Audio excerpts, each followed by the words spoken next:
Bonjour messieurs, bonjour mesdames, bonjour à tous, bonjour à toutes. Je suis Florence Panot, directeur du genre et de l'équité au ministère de la Femme, de la Famille et de l'Enfant. Alors aujourd'hui, nous allons faire un focus sur le concept genre, c'est-à-dire que nous allons parler de ce que c'est que le genre.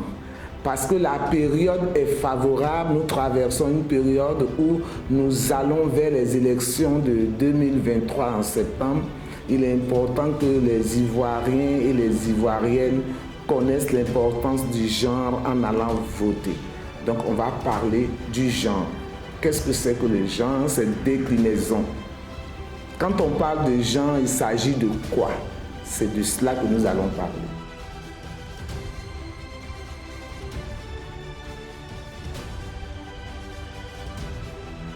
Alors, quand on parle de genre, je voudrais qu'on comprenne que c'est traiter les questions qui intéressent les femmes et les questions qui intéressent les hommes. Nous sommes différents en tant qu'êtres humains. Il y a les hommes, il y a les femmes. Et nos problèmes, nos joies sont souvent spécifiques au sexe auquel nous appartenons. Donc, les problèmes des femmes ne sont pas toujours les problèmes des hommes.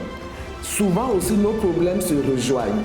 Donc, quand on parle de genre, c'est prendre en compte les besoins sexuels spécifiques des hommes et des femmes pour que chacun se sente pris en compte, chacun se sente concerné, chacun se sente intéressé, chacun comprenne et chacune comprenne que je compte dans mon pays. Je ne suis pas négligé.